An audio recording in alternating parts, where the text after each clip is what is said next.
Ya, shalom saudara-saudaraku yang terkasih. Shalom. Ya, hari ini kita ada dalam persekutuan dengan Tuhan kita Yesus Kristus lagi melalui firman-Nya. Daripada kita minggu ini kita akan mendengarkan firman Tuhan yang terambil dari Injil Yohanes pasal yang pertama. Kita baca di situ satu ayat saja, Injil Yohanes pasal yang pertama, ayat yang ke-11, bunyinya demikian. Ia datang kepada milik kepunyaannya, tetapi orang-orang kepunyaannya itu tidak menerimanya. Nanti kita sambung lagi dalam Injil Yohanes pasal 3 ayat yang ke-12. Kita baca ayat yang ke-12 dari pasal 3, bunyinya demikian. Kamu tidak percaya waktu aku berkata-kata dengan kamu tentang hal-hal duniawi. Bagaimana kamu akan percaya kalau aku berkata-kata dengan kamu tentang hal-hal surgawi?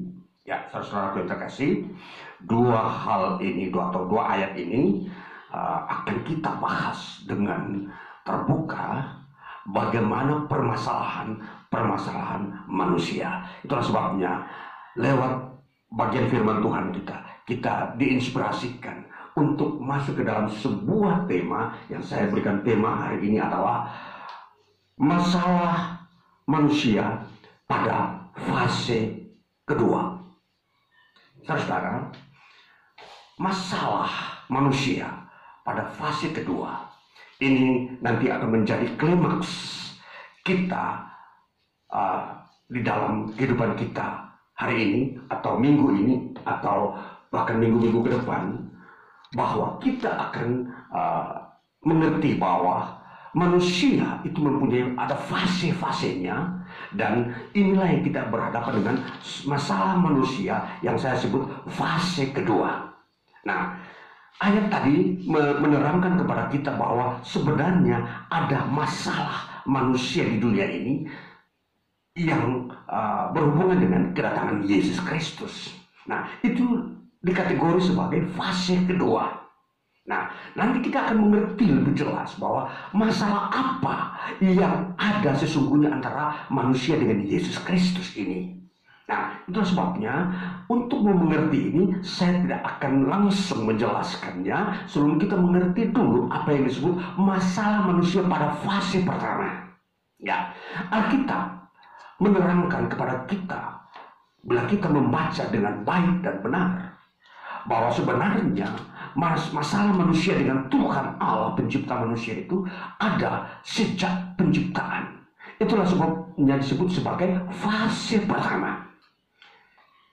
Kita hening sejenak bahwa sebelum kita masuk pada fase kedua, saya mau membahas fase yang pertama. Ya, permasalahan manusia pada fase pertama dikatakan di dalam di dalam kitab Kejadian pasal yang ketiga. Kita membacanya dulu. Kitab Kejadian pasal ketiga ayat 17, bunyinya demikian. Lalu firman-Nya kepada manusia itu, karena engkau mendengarkan perkataan istrimu dan memakan dari buah pohon yang telah kuperintahkan kepadamu, jangan makan daripadanya, maka terkutuklah tanah karena engkau dengan bersusah payah engkau akan mencari rezekimu dari tanah seumur hidupmu. Ayat 18. Semak duri dan rumput duri yang akan dihasilkan bagimu, dan tumbuh-tumbuhan di padang akan menjadi makananmu. Ayat 19. Dengan berpeluh engkau akan mencari makananmu sampai engkau kembali lagi menjadi tanah, karena dari situlah engkau diambil, sebab engkau debu dan engkau akan kembali menjadi debu. Saudara, firman Tuhan hanya di dalam Alkitab, teristimewa dalam kitab Kejadian, menerangkan siapakah manusia dan bagaimana kondisi manusia pada fase pertama. Awal penciptaan, Tuhan menciptakan Adam dan Hawa 6.000 tahun yang lalu. Ya, saudara-saudara, 6.000 tahun yang lalu Adam hadir di bumi melalui proses penciptaan, bukan kelahiran. Dan setelah mereka mengalami kehidupan di bumi, ternyata di situ mereka bermasalah dengan Tuhan. Mereka bermasalah dengan penciptanya.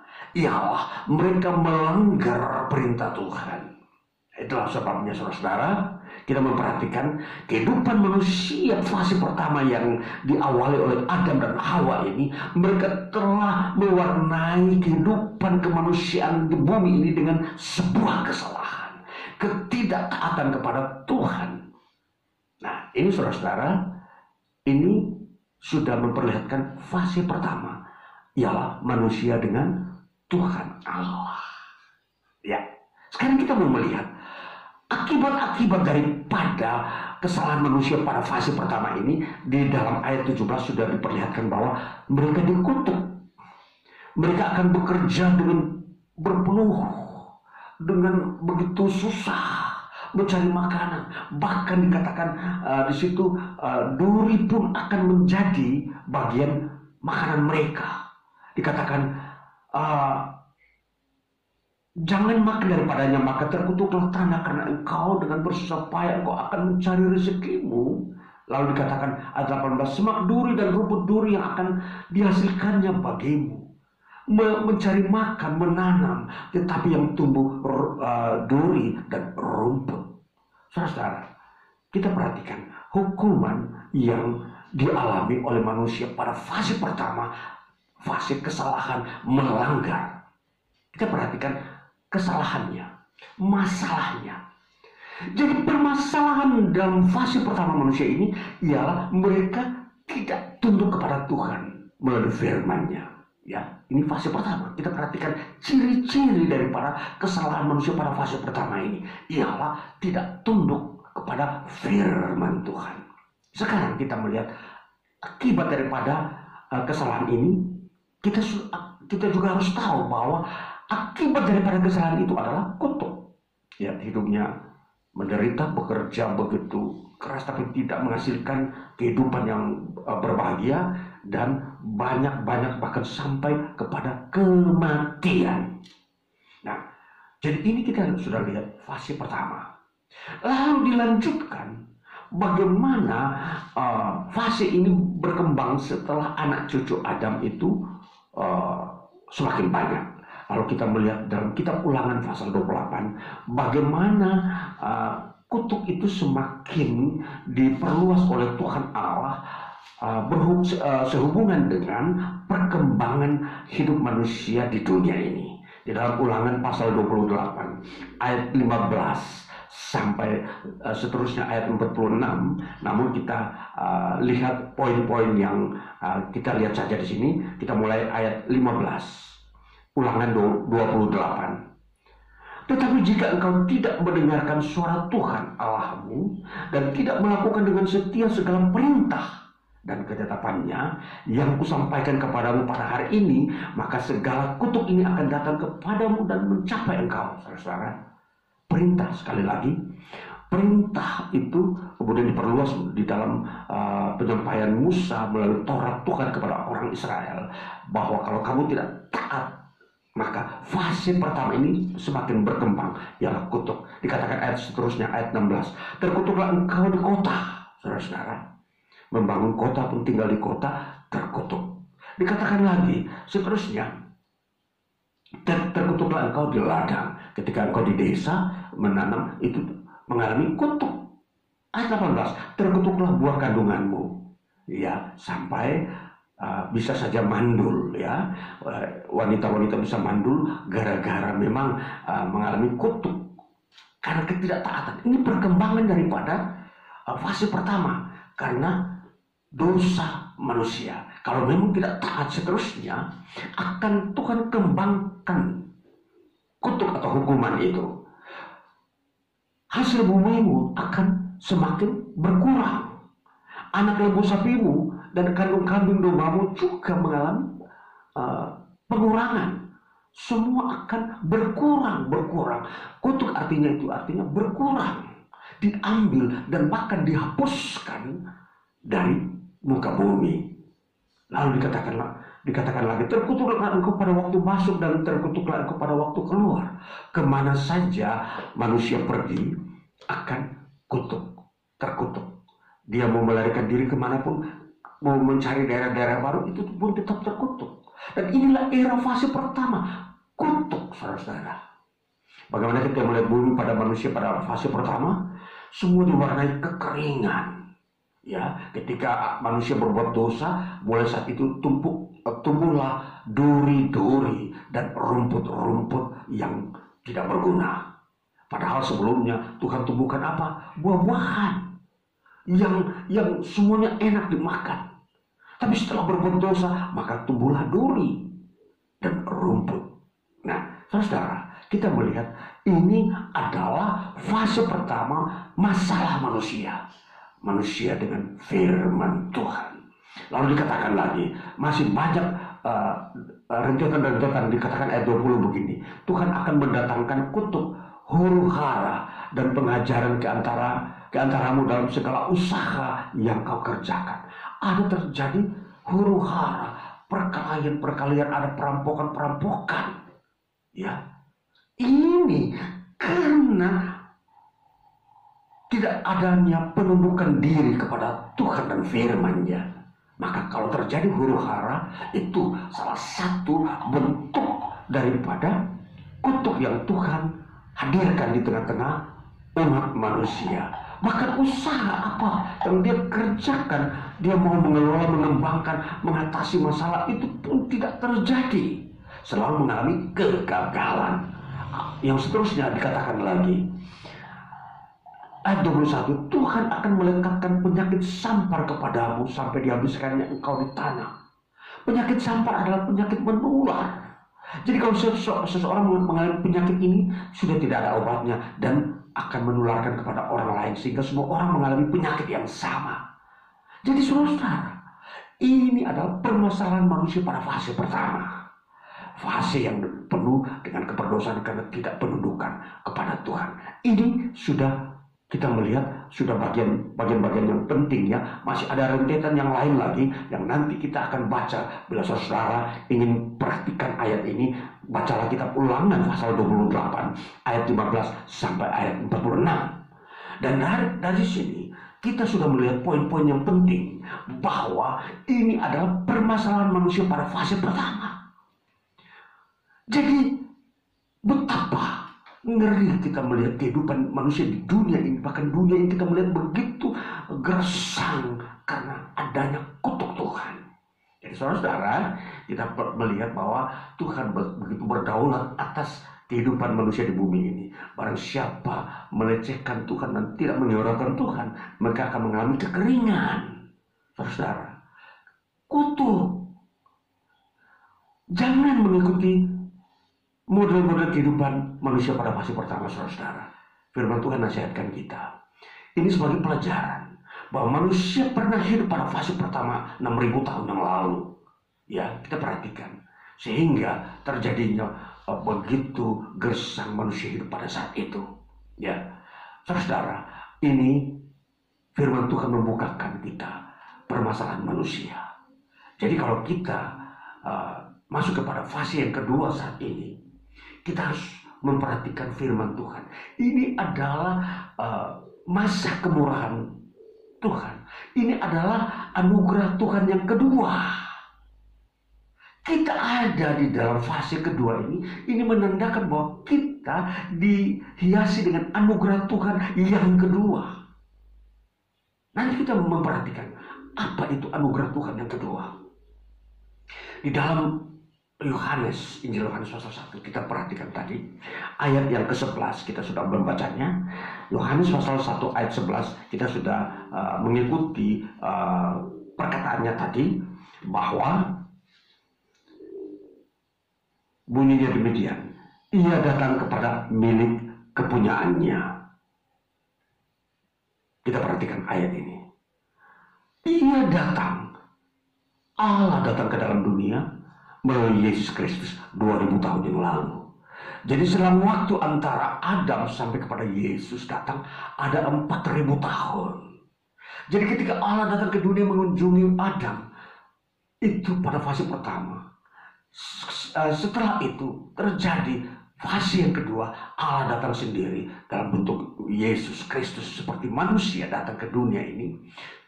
Setelah 4000 tahun manusia mengalami masalah dengan Tuhan Allah. Ya saudara-saudara, kita memperhatikan proses-proses ini, tahun-tahun ini sebagai bentuk gambaran bahwa ini adalah anugerah yang kedua. Bahwa Tuhan tidak membinasakan fase pertama itu secara total. Tuhan masih meninggalkan sisa, yaitu Nuh diselamatkan. Lalu kemudian Abraham dipanggil. Ini adalah istilahnya teologi sisa. Anugerah pertama, Tuhan menyisakan satu orang atau satu keluarga untuk melanjutkan generasi manusia sampai hari ini. Kalau sekiranya Nuh tidak diselamatkan, sampai hari ini tidak ada umat manusia di muka bumi. Saudara, ini kita harus melihat. Itu anugerah pertama. Tuhan meninggalkan atau menyelamatkan Nuh dan keluarganya dari penghukuman total Tuhan Allah kepada umat manusia di bumi pada fase pertama. Saudara, lalu kemudian datanglah keturunan berikutnya, Abraham. Abraham dipanggil, lalu kemudian melahirkan generasi berikutnya, Musa hadir, dan seterusnya. Akhirnya genaplah 2000 tahun yang lalu Yesus hadir. Saudara, kita perhatikan kehadiran Yesus itu tidak jauh berbeda dengan kehadiran Allah di tengah Adam dan Hawa. Allah datang kepada Adam dan Hawa, bercakap-cakap dengan mereka dan berkata, "Di manakah engkau?" Sekarang Yesus datang dari surga. Allah yang datang juga sendiri sudah dalam bentuk manusia. Kalau seperti Adam dan Hawa, Allah datang seperti pribadi Allah, tapi berbicara kepada manusia yang belum berdosa. Tetapi kali ini ketika manusia sudah berdosa, Allah harus datang dalam wujud manusia. Karena manusia sudah berdosa. Ya, saudara-saudara. Jadi peninggalan dosa Adam diteruskan kepada Nuh sampai kepada kita hari ini. Artinya bahwa manusia pada fase kedua ini itu ditandai dengan kehadiran Yesus Kristus 2000 tahun yang lalu. Saudara, kita melihat fase kedua ini. Ia datang kepada milik kepunyaannya. Tetapi orang-orang kepunyaannya itu tidak menerimanya. Ini sebuah permasalahan. Ini masalah fase kedua. Kalau fase pertama Adam tidak tunduk kepada firman Tuhan. Fase kedua ini ternyata terjadi lagi. Bahwa orang-orang yang diselamatkan dari keturunan Nuh, ternyata mereka menolak kehadiran Yesus di muka bumi. Sesuatu yang miris, saudara-saudara, kalau kita membandingkan. Fase pertama sudah ada masalah. Kenapa harus dilanjutkan dengan masalah yang kedua? Mereka tidak menerima Yesus. Ini masalah, saudara. Jadi sampai hari ini, permasalahan ini masih terkuak, tercatat di depan mata manusia. Bahwa masih banyak orang menolak Yesus. Permasalahan ini belum selesai. Itulah sebabnya tema firman Tuhan ini adalah masalah manusia pada fase yang kedua. Apa itu? Isinya ialah mereka masih mau menolak Yesus, tidak mau menerima Yesus sebagai Tuhan yang datang mengampuni dosa manusia yang telah terjadi sejak Adam melakukannya. Dan kita melihat bagaimana alur keselamatan yang Tuhan buat ketika kesalahan pertama yaitu lewat Nuh, sampai kepada nanti fase kedua, bagaimana keselamatan itu terjadi, saudara-saudara. Ini yang kita akan masuk pada fase kedua ini. Kita umat manusia di akhir zaman ini akan mengikuti alur sebagaimana Nuh mengalami penyelamatan. Jadi pada saat Nuh mengalami penyelamatan hanya satu keluarga. Ini fase kedua akan terjadi penyelamatan juga satu keluarga. Apa itu keluarganya itu? Di situ keluarga Yesus Kristus. Yesus Kristus datang untuk mempersiapkan satu keluarga yang mirip dengan Nuh, yaitu orang-orang yang taat, orang-orang yang beriman. Jadi orang-orang percaya kepada Yesus Kristus nanti disebut satu warna. Mereka itu orang-orang beriman. Mereka percaya kepada Yesus Kristus, bahwa Yesus itu Allah. Sepanjang orang menolak Yesus itu Allah, mereka dikategori bukan orang beriman. Kalau mereka hanya berkata bahwa Yesus itu hanya manusia biasa, yang sama seperti manusia lainnya, yang memiliki keberdosaan, yang tidak melakukan sebuah pekerjaan Tuhan di bumi, mereka adalah manusia biasa, bukan beriman. Mereka tidak tergolong ke dalam orang yang akan diselamatkan. Dan mereka akan ada dalam fase kedua manusia dengan mempunyai masalah yang diikat oleh kutuk. Kita akan melihat pada fase kedua justru hukumannya lebih berat. Kita baca dalam kitab Wahyu. Mari kita baca dalam kitab Wahyu pasalnya yang kita baca pada pasal yang ke-20 ayat 6 dan 15. Kitab Wahyu 20 ayat 6 dan 15 bunyinya demikian. Berbahagialah dan kuduslah ia yang mendapat bagian dalam kebangkitan pertama itu. Kematian yang kedua tidak berkuasa lagi atas mereka, tetapi mereka akan menjadi imam-imam Allah dan Kristus, dan mereka akan memerintah sebagai raja bersama-sama dengan dia 1000 tahun lamanya. Apa yang dialami oleh orang-orang yang tidak diselamatkan pada era fase kedua ini? Mereka akan mengalami kematian kedua. Apa itu kematian kedua? Itu mereka akan dipersiapkan masuk ke dalam penghukuman yang kekal. Sedangkan mereka yang percaya kepada Kristus, mereka akan memerintah bersama Kristus Yesus. Inilah model keselamatan di dalam Kristus, sebagaimana model yang kita melihat terjadi pada Nuh. Mereka satu keluarga diselamatkan melalui bahtera. Saudara-saudara, jadi kita melihat bahwa keselamatan dalam periode kedua ini, dalam fase kedua ini, ialah Yesus Kristus akan membangkitkan kita dari kematian. Kita dibangkitkan dari kubur, lalu bangkit hidup di dunia ini lagi bersama Yesus, memerintah 1000 tahun lamanya. Itu adalah fase kedua. Jadi saudara, kita melihat modelnya berbeda tapi alurnya sama. Alurnya ialah keselamatan, tetapi modelnya adalah memerintah.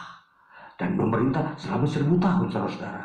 Umur manusia hanya sekarang ini 80 tahun. Jadi kalau saudara-saudara memerintah bersama Yesus 1000 tahun lamanya, itu berapa kali lipat? 12 kali lipat. 12 kali lipat. 8 kali 12, 96. 12 adalah angka sempurna. Yesus mempunyai murid-murid 12. Dan 12 itu menjadi angka ketetapan di dalam memerintah satu kerajaan Allah 1000 tahun. Yesus akan memerintah bersama murid-muridnya 12 orang itu 1000 tahun lamanya, bersama orang-orang kudus lainnya yang percaya kepada Yesus Kristus. Itu sebabnya Tuhan menetapkan umur 80 tahun. Di dalam Mazmur dalam kitab Mazmur berkata bahwa umur manusia 70 atau 80. Lebih daripada itu kesukaran. Ya, saudara. Jadi kita perhatikan baik-baik bahwa permasalahan manusia pada fase yang kedua ini adalah mereka menolak Yesus. Mereka tidak mau percaya kepada Yesus sebagai Tuhan. Dan mereka tidak mau berharap kepada Dia. Padahal itu dia datang kepada miliknya untuk memberikan pengharapan, kehidupan yang layak di dunia ini, untuk mempersiapkan masuk kepada masa fase memerintah. Saudara, Yesus masih memberikan peluang sudah 2000 tahun ini. Masih ada beberapa tahun ke depan lagi untuk supaya manusia bertobat dan percaya kepada Yesus. Kalau kau ingin masuk dalam masa pemerintahan bersama Dia dan bangkit daripada kematian untuk memerintah bersama Yesus 1000 tahun lamanya, terimalah Yesus. Firman-Nya ada di depan saudara di bumi ini. Firman-Nya tidak langka, selalu ada. Ketika saudara mau membutuhkan mencarinya, engkau akan mendapatkannya. Terimalah Yesus. Itu permasalahan pertama. Karena manusia menolak Yesus, maka kita melihat sekarang ini kutuk yang ada pada fase pertama berkembang, bukan saja sampai kepada manusia mandul, bukan saja penyakit sampar menular, banyak penyakit bermunculan, banyak huru-hara yang bermunculan, banyak perang yang terjadi. Bukan saja huru-hara tetapi sudah terjadi peperangan. Itu perkembangan perkembangan kutuk Tuhan oleh karena manusia menolak perintah Tuhan, menolak kehadiran Tuhan di muka bumi. Saudara, Yesus sudah datang ke bumi. Ini menjadi pertanda bahwa Tuhan sudah datang ke bumi dalam fase kedua 2000 tahun yang lalu. Itulah sebabnya generasi sekarang ini harus berhati-hati. Kalau engkau ingin diberkati Tuhan memasuki masa-masa ke depan, terimalah Yesus hari ini. Karena berkat Tuhan sudah menunggu engkau di tahun-tahun ke depan. Kalau engkau tidak menerima Yesus hari ini, yang menanti engkau tahun-tahun ke depan adalah kutuk. Dan di sini penghukumannya begitu berat. Lebih berat daripada fase pertama.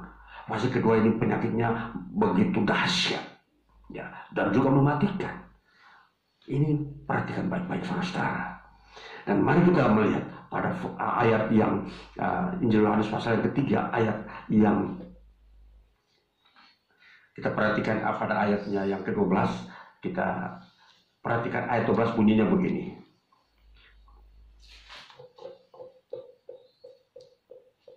Kamu tidak percaya waktu aku berkata-kata dengan kamu tentang hal-hal duniawi. Bagaimana kamu akan percaya kalau aku berkata-kata dengan kamu tentang hal-hal surgawi? Permasalahannya adalah percaya. Yesus membicarakan hal-hal duniawi untuk mengumpamakan hal kerajaan surgawi. Yesus datang di dunia ini selalu membawa perumpamaan tentang kerajaan Allah. Bagaimana seseorang mengelola ladang, bagaimana seseorang mengelola usaha. Itu adalah perumpamaan bahasa duniawi yang menjelaskan tentang kerajaan Allah. Manusia tidak mengerti dan tidak percaya. Bagaimana Tuhan mau menjelaskan bahwa di dalam kerajaan Tuhan yang kekal, Dia memerintah, Dia membawa seluruh isi surga untuk memerintah bersama Dia. Bagaimana kamu bisa percaya kalau hal itu Tuhan ungkapkan? Sedangkan perumpamaan yang ada di dunia ini kamu tidak percaya. Ini permasalahan yang ada dalam fase kedua. Manusia tidak percaya akan pengajaran Kristus Yesus. Saudara, ini permasalahan. Jadi manusia di bumi ini akan dililit oleh masalah kehidupan manusia dengan manusia dengan lingkungan, bahkan manusia dengan penciptanya. Karena mereka tidak percaya kepada ajaran Kristus Yesus. Ini penting saudara-saudara. Kalau ingin terlepas dari bencana-bencana yang terjadi di bumi ini, terimalah ajaran Kristus. Karena ini efek akibat daripada menolak ajaran Kristus. Di dunia ini terjadi degradasi, penurunan kualitas hidup. Lingkungan akan menjadi gersang. Manusia moralnya akan semakin menurun. Kelakuan manusia semakin bertambah jahat. Dan terjadi bencana di mana-mana. Saudara, perhatikan baik-baik tentang hidup ini. Kalau kau ingin melihat hidupmu bahagia, apa yang dikatakan firman Tuhan, terimalah firman Kristus. Terimalah pribadi Kristus dalam diri saudara. Dan ini akan membuat engkau penuh damai sejahtera di bumi ini. Inilah yang Tuhan kehendaki. Supaya engkau menikmati persekutuan dengan Tuhan. Tuhan tidak akan menghukum manusia jikalau manusia menghargai, menghormati Tuhan dan firman-Nya. Itu prinsip kebenaran antara Tuhan dan manusia. Kalau manusia menerima firman-Nya, maka manusia baik-baik saja di bumi. Tapi kalau manusia menolak firman-Nya, menyingkirkan firman-Nya, dan menghadirkan pikiran manusia, maka manusia mengalami ketidakbaikan, bahkan keburukan. Ini perhatikan saudara. Ini firman Tuhan, penegasan di akhir zaman, supaya kita mengambil keputusan dengan segera. Jangan berlambat-lambat. Semakin lambat saudara mengambil keputusan untuk mengikuti ajaran Tuhan, semakin lambat juga saudara menemui berkat Tuhan. Jadi waktu kamu mendengar firman Tuhan, saat itulah kamu mengambil keputusan. Sehingga kamu diizinkan masuk dalam era damai sejahtera yang Tuhan sediakan. Saudara, kalau saudara mendengar firman Tuhan bahwa ada damai sejahtera, itu adalah janji Tuhan. Silakan masuk. Kalau engkau tidak masuk kepada janji Tuhan ini, engkau tidak akan pernah melihat damai sejahtera. Ini firman Tuhan bagi kita saudara, sehingga kita harus mengerti era bahwa kita sedang ada dalam fase kedua, fase terakhir. Ya, fase ini adalah fase nanti berhubungan dengan kebangkitan. Jadi ini permasalahan kita manusia saat ini adalah manusia tidak mau percaya Yesus Kristus. Ini masalahnya. Inti permasalahan fase manusia yang kedua adalah tidak percaya kepada Yesus Kristus dan ajarannya. Nah, itu saja yang kita harus mau mengerti, mau tahu klimaks kita, tema kita hari ini. Apa sih masalah manusia di fase kedua ini? Tidak ada yang lain, hanya di dalam Yesus Kristus. Kalau manusia menolak Yesus Kristus dan ajarannya, maka di situ terjadi permasalahan yang besar bagi manusia di muka bumi. Karena mereka menentang Tuhan, mereka menolak Tuhan yang berdaulat dari surga terhadap manusia di bumi. Ini jadi jelas bagi kita, sederhana, simpel, bahasa firman Tuhan itu jelas. Permasalahan yang dibukakan oleh wahyu Tuhan sudah jelas. Bahwa permasalahan manusia bukan karena manusia lemah atau bodoh, tapi manusia menolak Yesus dan firman-Nya. Itulah yang menjadi kunci permasalahan. Jangan lari ke tempat lain mencari solusi. Datanglah kepada Tuhan saja. Katakan, Tuhan, ampuni saya. Sekarang saya mau terima Engkau sebagai Tuhan dan firman-Mu sebagai dasar hidup saya. Maka ketika saudara melakukan demikian, terbukalah pintu surga bagi saudara. Berkat Tuhan dari surga akan dicurahkan dalam hidup pribadi saudara, bahkan rumah tangga, bahkan pekerjaan saudara, usaha saudara diberkati. Perhatikan ini, rumus-rumus prinsip-prinsip kebenaran yang Tuhan sudah sediakan dalam wahyu-Nya, supaya kita terima dan tahu apa yang harus kita lakukan sebagai manusia di bumi. Kalau kita mau terhindar dari masalah, percayalah Yesus, terimalah Dia. Pakailah firman-Nya, ajarannya sebagai dasar hidup untuk perjalanan hidup hari lepas hari. Saudara akan berbahagia. Penghujung hidup saudara, pengharapan saudara tidak sia-sia. Dan saudara akan melihat kebahagiaan itu sungguh nyata. Bukan sebuah mimpi. Kebahagiaan itu menjadi nyata dalam hidup saudara ketika saudara menerima Yesus dan firman-Nya. Ya, demikian saudara-saudara penyampaian firman Tuhan bagi kita hari ini. Biar benar-benar ketegasan firman Tuhan bagi kita, supaya kita jelas, tidak bimbang. Tuhan Yesus memberkati kita. Haleluya.